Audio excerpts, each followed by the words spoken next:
We had some really fun LEC Finals, and I think G2 they showed some great performances over the series, maybe besides Game 1, but Game 1 Mad Lions had a fantastic draft, to be honest, so I can give them that.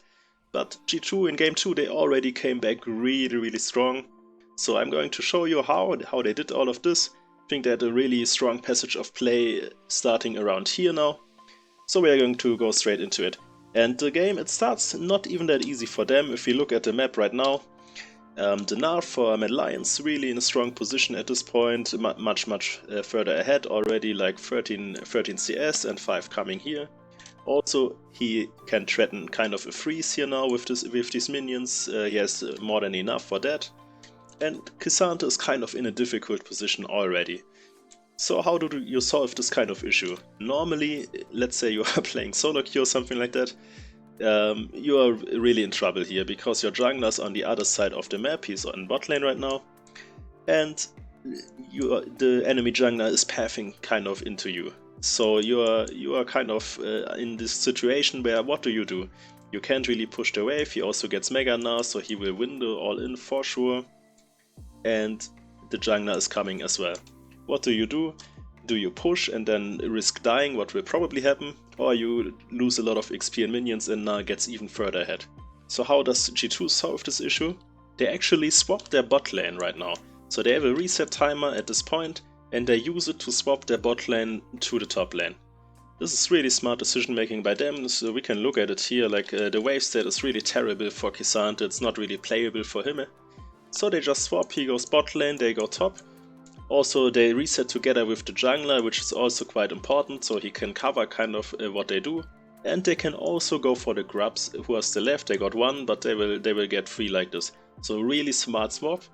I think in general, to be honest, this is something we will see more and more over the season, these kind of swaps. When you have a difficult matchup, either bot or top, you kind of find this timer to swap, and then you with your tempo, and then you use it like that.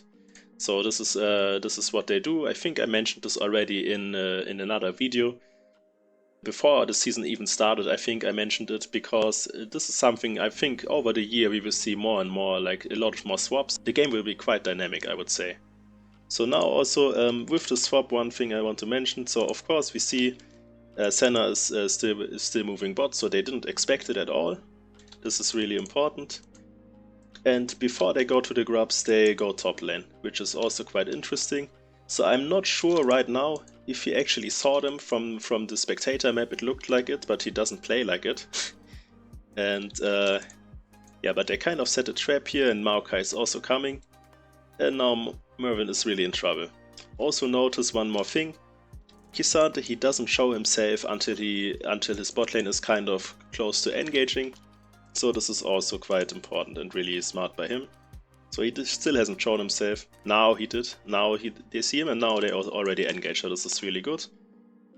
And yeah, now they are really in trouble because it's a 3v2 and Varus at this point really strong. And Na has no Mega Na and he hasn't based for a while. Really strong pick by G2.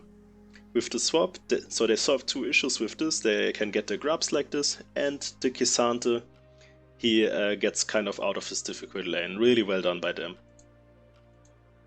Also one thing to mention here actually, if you go back, the Nautilus, he's going straight mid, so another indicator to think that they probably didn't expect the swap. Because this is kind of, if he expects it, he would straight path top and then they would have a 3v3. I think they still lose it, so it doesn't really matter that much, but it's something to keep in mind. So they get the kill on the Zac, really good for them. And now they are really ahead in tempo, because K'Sante has a free lane right now. They got the kill here and they can push here now as well. So they have two side lanes pushing. And we see now Nautilus is now at the grubs, which is just too late. He's kind of staring them down. I think this is kind of a waste of time from him. Maybe they think they can contest when Zac is coming, but it's a bit unrealistic. And so like this, they kite the grubs towards the top side and they get them mainly for free. Really well done by G2, this kind of this whole play, I would say.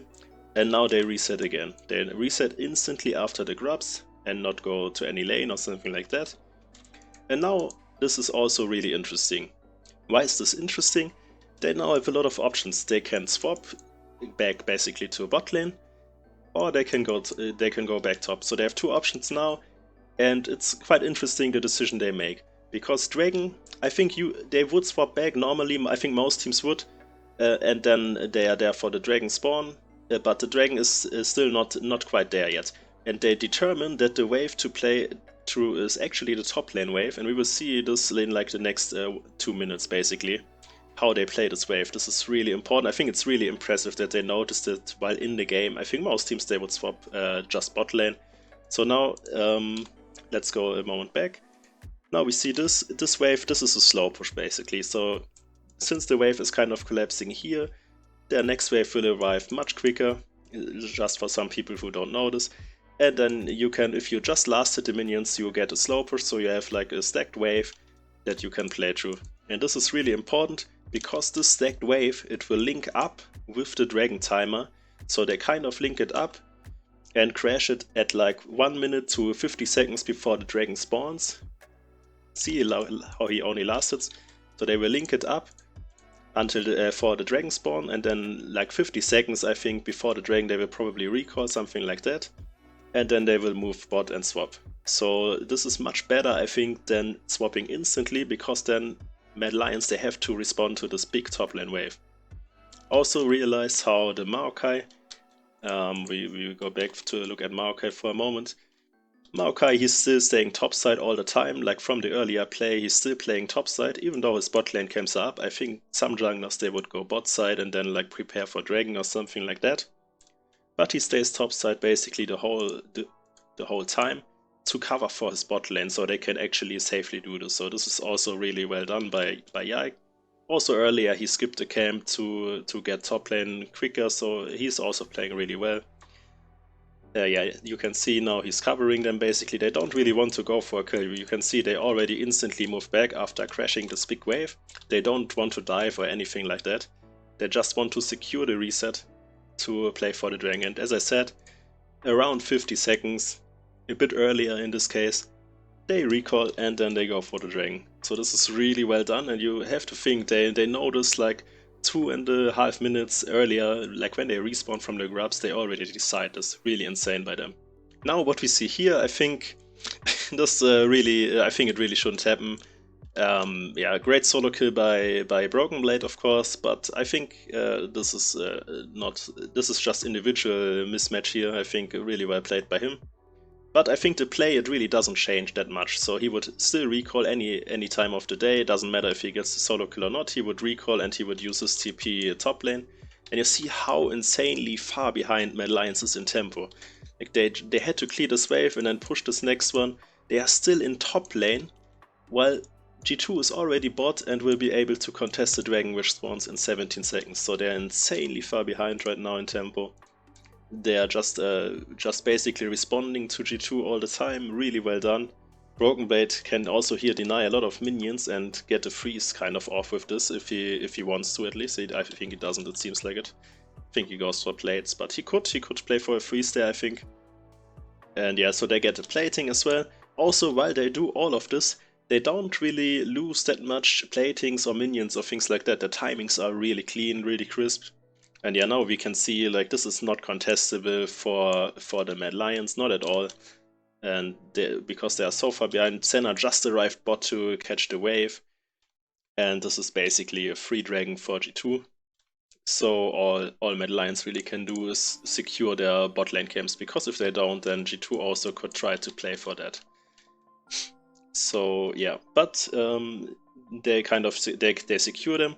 So nothing there. We can see Caps is kind of looking and if they maybe do something here, but they decide not to. And bot lane pushes another wave in. And now we already see bot lane, they're thinking, what do we do? Can we get maybe another wave or should we reset? Grubs are spawning. The timing is a bit hard because Herald spawns at 14 minutes. But I think they should recall really quickly. Let's skip this replay. Yeah, so what we can see, wow, this replay was really long, okay. But yeah, they swapped again, they recalled and then they moved top for the grubs, I think. Also maybe to contest the top side of the map. Because, of course, with the Dragon, they saw and they can deduce that the Mad Lions jungler, he cleared all of his bot lane camps. So and he will path towards top. So they play for the top side now, which makes a lot of sense. Because the bot lane there's not that much to get right now, besides like some platings maybe or things like that. So really also another really great swap by them. And yeah, really smart. I think Grubs the timer will be really hard because they will despawn really soon. Yeah, this is also like these solo kills are really really not well done by Mervin. Should not happen. Typical K'Sante things, of course. I think the first one it doesn't matter that much because he had K'Sante would just go back and TP anyway, so this didn't really change the play. This one I think is a more more game changing. I think that he dies here because now they can really easily contest everything topside. If they don't. And Nautilus, I think also Nautilus should already recall and move there. I don't know what he's still doing bot lane. He should for sure already recalled. And then they could maybe contest 4v4 here because they don't want to give up everything, of course. And yeah, I think it's possible, but like this, it's not going to happen. So I think this time I'm not sure what he's trying to do, to be honest. Maybe he tries to like how's it called? He kind of wants to trim the wave, maybe, and maybe because he knows that they are coming, and he doesn't want to get off on a big wave. But this wave is not that big, so it's not worth it. Also, to be honest, with tier 3 boots as Na, you should be able to kite this kind of third Q by K'Sante. So I think it's just also bad spacing by him, to be honest. And now Elyoya, you might think, oh, Elyoya, he should know that they are all there. Why is he going for it? I think he just kind of mistimes the timing here a bit and thinks he can get away with the red buff because for him the game feels really bad. He has no initiative at all for like 5 or 6 minutes now, and he wants to get something. And there's not that much to play for, as I said. Like he could maybe, like what he could do, of course, he could play for the bot side jungle and then secure this tier 1 turret. Maybe this is something he could do. But it's still not as much value as the turret here, plus the herald, plus the top side jungle with the red buff. There's no red buff here, so a lot less value if he plays cross map here. So this is just a really difficult position. And to be honest, I really don't understand what Nautilus is doing.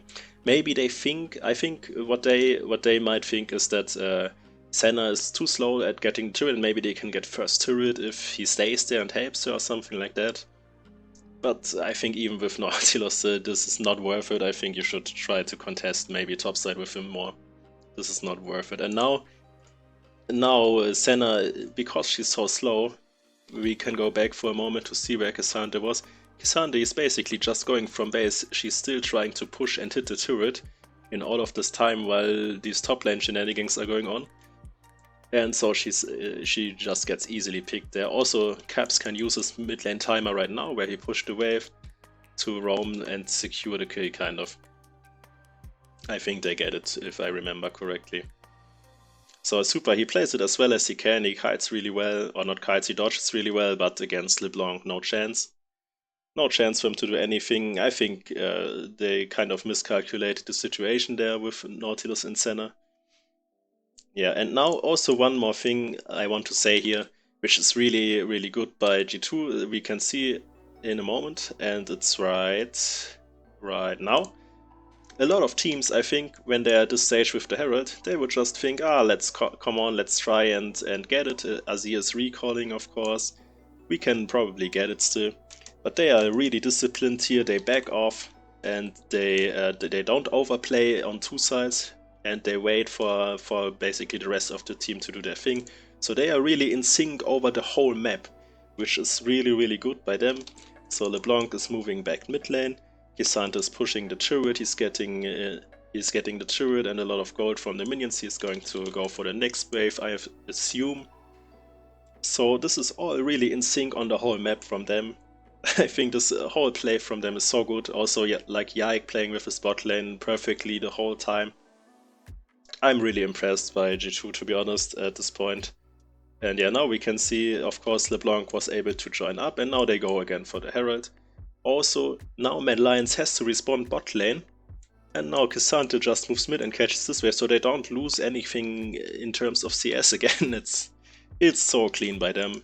It's really clean by them, and they really used like 1 or 2 mistakes Mad Lions made individually. Like they abused this so hard and they choked them out really hard. Yeah, so I think a lot of people, they underestimate G2 a bit now. Maybe because of their slightly questionable performance against NA at Worlds, that would be possible. But over the time of the winter split, they showed better and better performances, and I think they can hang on with the better LPL and LCK teams. I think maybe the top 1 will be hard against the absolute best teams in these regions like BLG and T1, but I think against all the other teams they should be able to show a really good performance. And yeah, I'm quite excited for MSI already. I wish it would come quicker, to be honest. But yeah, what can we do? So yeah, if you enjoyed this video, please leave a subscription, a comment, a like, whatever you feel like, but anything helps me a lot and would mean a lot to me. And then I will hopefully see you on the next one.